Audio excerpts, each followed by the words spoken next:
Welcome to Whippoorwill Holler. I'm Miss Lori and this is Mr. Brown. We live in the hills of Arkansas. We love the Lord. Keepers of the old ways, but accept some of the new. We love to cook and we love to eat. We love to garden. It's in our blood. It's how we stay sustainable and fill our pantry. We do a lot of canning and preserving. We live a sustainable life. We love our family. We work hard. And every once in a while, we like to dance. So y'all join us. So, welcome to Whippoorwill Holler. You've been wanting to hear about my trip out west, and I had a really good time. I really enjoyed it. What we done was went out to Clayton, New Mexico, and went prairie dog hunting. Now, prairie dog out there out west is a very nuisance animal for the ranchers out there, a rodent. They have been known to carry bubonic plague, and they're a non-game species. They don't have no law and regulations on them, and they're plentiful. And they're not as plentiful as they used to be, but there's still plenty out there. They raise anywhere from 2 to 8 pups a year. And if you've got a town that has 500 prairie dogs in it, then you're going to have, if you just average 4 a litter, then you're going to have 2,000 prairie dogs. And the farmers out there, the ranchers, I keep calling them farmers, but they're ranchers, and they poison a lot of them and get rid of a lot of them. So we're not going to destroy the population. They've been trying to kill them off for years and hunting them. And we were welcome out there with open arms to help thin them out. There was no way that we was going to kill all of them, but the guys I went with, a cousin and then a couple of other men, and all of them's riverboat pilots, and my cousin was a captain, and he's retired off the river, and he still trips. But I got invited to go. They've been going for several years. Some of them been going 8 or 10 years, even in the South Dakota and Montana and different places. So we left here, and it's about a 15-hour drive, and we went to Amarillo, Texas, and that night, and on our way there, that late that afternoon, we left here about 5 o'clock in the morning, and we got out there late, about 6 o'clock or so in Amarillo, and ate at the famous steakhouse in Amarillo, and then went on up to Clayton, New Mexico, and each of us rented a house in the town of Clayton, which is about 3,000 people, and we each, there's 4 of us, and we each had a separate house, 2 to a house, and had a nice place to stay. So we get up the first morning and go to some places that they've had permission to hunt, and one of the big cattle ranches down there had changed hands, and they had got rid of most of their prairie dogs, and so we went to an adjoining ranch, and one of the men had worked on one of the ranches and had went to work on another ranch, and they didn't have very many prairie dogs. Actually, we didn't see none. We seen some old towns, but we didn't see no prairie dogs. So we were leaving out of there. We were still looking around, and we were coming up a road out there, a 2-lane paved road, and we run across a prairie dog town. It was probably a half a mile wide and at least a mile, mile and a half long, and there was prairie dogs everywhere. Excuse me. And so the guys in front of us pulled over, and then we pulled in behind them, and they said, "Man, look at all these prairie dogs out here." And they were just, like I say, they was thick out there. And they had that part of that ranch just tore all to pieces. They dig and burrow in about 10 or 15 feet deep, and so we happened to see a rancher, a gentleman just down the road at a house we went by. So my cousin and I, his name's Randy, and we went back down to there. And a gentleman was out by his corral there, and he was actually trying to burn tumbleweeds.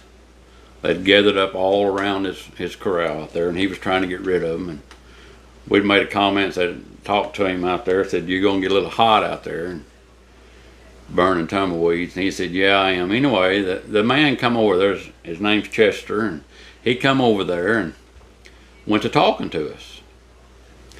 And he said, "Man," he said, "I wish they'd let you hunt them," because he said, "I'm afraid they're going to get over here on me." And he said, I've got a small town of prairie dogs, and we try to keep them thinned out." He said, "But I'm fear these are going to cross the highway and start trying to take over my place." Anyway, he didn't own the land, but he knew the man that did, and give us a phone number, and we called the gentleman right then, and you could tell it was time to work cattle out there, and they were during branding season, and you could hear the cattle in the background, and you could hear the gates of working and the banging and the clanging. The man was very busy, and he said, "Sure, hunt all you want," and even give us another place that he had that had 2 or 3 prairie dog towns, and very nice. Never met the man at that time, and was glad to accommodate us, and we were very thankful for that. Meanwhile, we're talking to Chester, very nice person, and he invites us that afternoon to a fundraiser. They were having a fundraiser. There was a school built in Amistad, and I believe that's a Spanish word for friendship, if I'm pronouncing it right. And there was a school built there in 1937, and they were doing. They had school there up to a few years ago, and then it was built in 1937 by government CC, or I'm not sure what it was, but it's built out of adobe, and they were having a wall pulling away from the gym, and they were wanting to repair it to keep the place intact. And so he invited us to a supper and a pie auction. So we were more than pleased to go, and we're going to get to meet some of the ranchers, and as a place to eat for us to eat that night. And so we went. Chester just invited us, didn't know us from nobody. And Chester, if you're watching this video, we appreciate that very much, and I wish I could remember your wife's name that I met, but I can't. But I did give her Whippoorwill Holler, so maybe she'll watch it. So at Amistad, so we met there at about 6 o'clock that night, and we met there, and there were several people coming there, and we were going to get to meet the gentleman that we'd talked to on the phone and allowing us to hunt. And so we went there and had a very good meal. They had like a taco salad that night, and it was very good. And we donated, money for a meal, and knew they was going to have the pie auction. And so also, we didn't know at the time, but also they had people that were running for office, political offices and in the area and region type deal, and they got up and talked about why they were running for office, and then they had the pie auction. So they got the auctioneer up there, and he got to selling pies. So we thought we're going to buy a pie. Well, let me tell you, pies didn't bring less. The cheapest pie was $200, and they was pies that brung $500 and $600. Of course, it was for a good cause. So the four of us there, we partnered up, and we bought 2 pies, and we paid $200 a piece for them. But we knew it was for a good cause, and all these people was letting us hunt or giving us the opportunity to hunt, and we were glad to help out. There was one lady there that was buying her own pies. They was very generous people there, and she bought her pie like for $500, and then turned around and resold it, and it brung $350. So that pie brung $850. So we got to meet a lot of nice people, and very generous, very kind people, and got to know a few more ranchers and things like that, and got to meet the man that gave us permission to hunt on some of his place, and a lot of these places were like 20,000 acres. So of course the prairie dogs ain't on every part of them, but they're in certain places. And one thing interesting about a prairie dog, there's no water, and that country is very dry. The one gentleman that let us hunt there, he said it's been like 20 years. It's been 20 years since they get the rainfall that they're supposed to get, and so it's very dry. And there were some places that was greener than others, but we had a lot of wind while we was there, but that just made hunting more of a challenge. And so we got to hunt those places, and very thankful for them people being so kind to us. So we also did a little bit of sightseeing while we was there, and I've got pictures of it, and I'll post them pictures up. But we went up, and I would pronounce it Kaplan. It's Cauplin. It's a volcano, but I think it's pronounced Capu Lynn. I done forgot. But anyway, it's a Spanish name, same as Amistad, which means friendship, and this meant like a chokecherry or possibly a blackberry, and this volcano used to be covered with that. And the Spanish people, they named it that, and it's a national park.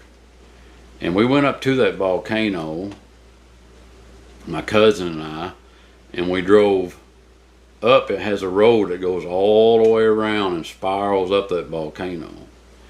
And if you ever get a chance to go out there, I'd recommend going and looking at it. It's not for the faint of heart. It's time we got to the top where you could stop and park was just under 8,000 feet. And there's very few guardrails on the one side going up. So my cousin was driving, and I was looking off into the blue yonder. And I've got a cough. Got a lot of allergies. But anyway, we went to the top of that volcano and actually got to go down into the volcano. They had a walkway, a stairway that started down in it, and then it had a path, solid like concrete walkway that went all the way down into the volcano. So we walked all the way down in there and to the heart of it and looked around, and it was very interesting. And I'll have pictures that you'll see some pictures. Maybe it looks like I'm in a hole. Well, I took pictures while I was down inside the volcano.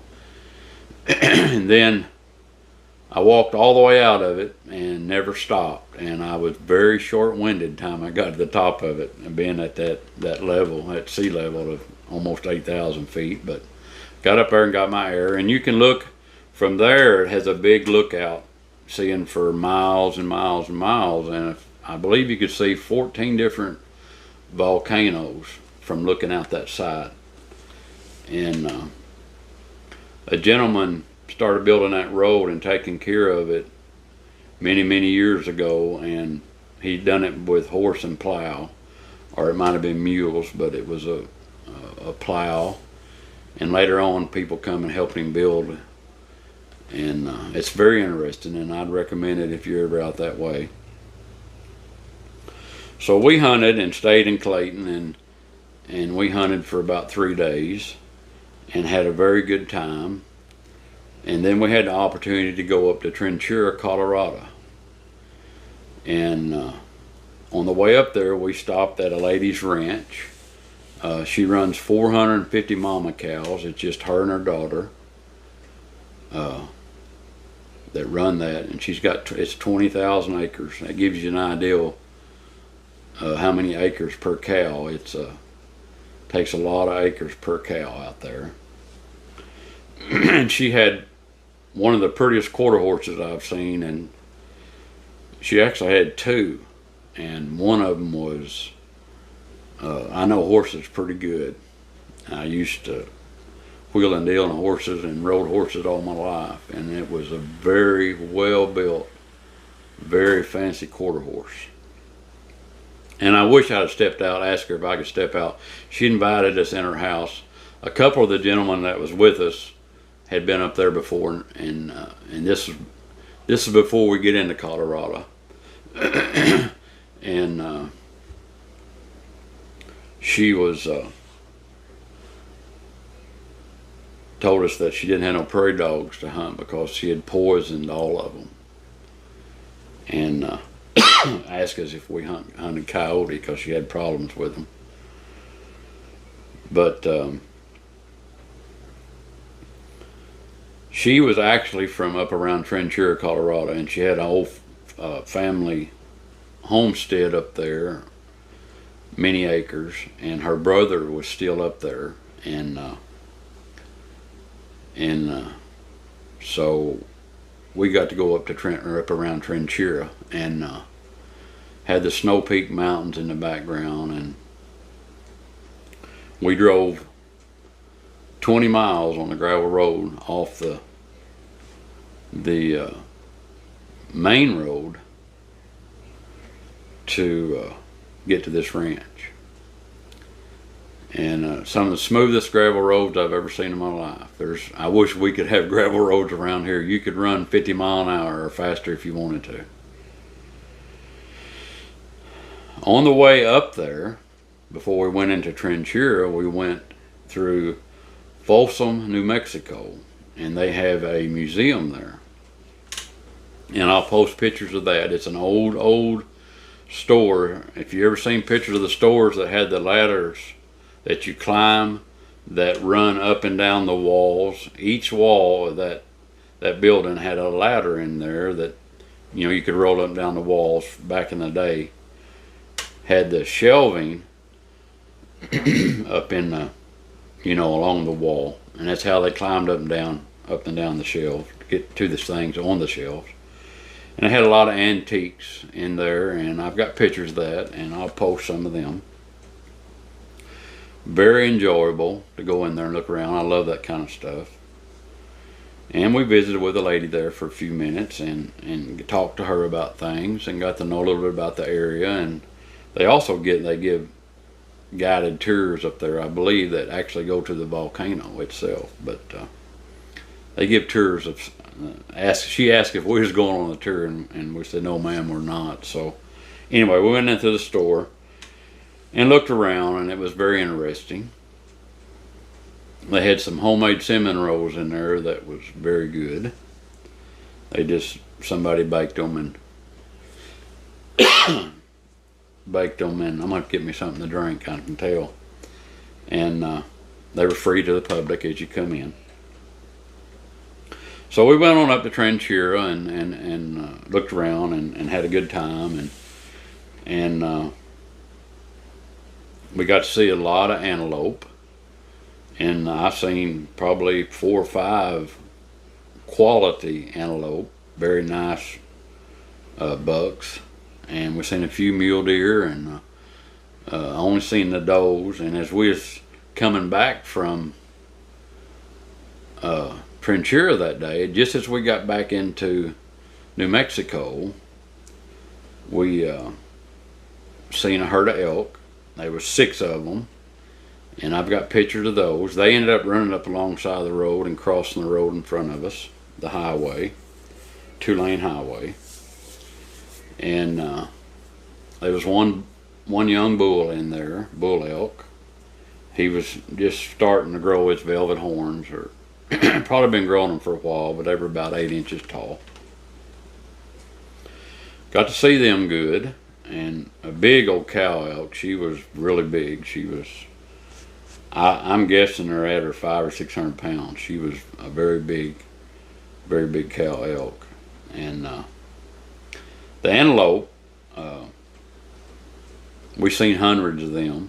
And like I say, we've seen some good bucks. One day when we was out hunting, we had was resting a while and waiting for the prairie dogs to come back out of their hole and stuff, and we would pack our lunch every day and fix our lunch out in the field. And my cousin and I were just sitting there, just being quiet, being still, just watching, and there was 3 does and 1 buck antelope that come over a rise about 300 or 400 yards from us. And they were curious about what we was. Of course, the truck was just, 15, 20 feet away from us, and they was curious, and they come down there, and it was a younger buck, but he come down there and probably about 50 to 75 yards of us, and I took pictures of him. And that day we were coming back out of Trinchera, Colorado, there was a decent, I got pictures of him too, a decent antelope, and he was laying, as we were driving down the gravel road, and there was a dirt bank, and he was laying in behind it. And as we was coming down through there, we could see him. Well, we drove up there, and I said, I'd like to see how close I could get to him and get a picture. So I got out of the truck and snuck out to that bank and eased up over that little rise in that bank, and he'd done got nervous and stood up and started to walk off. But I got about 50 yards of him and got a picture of him. And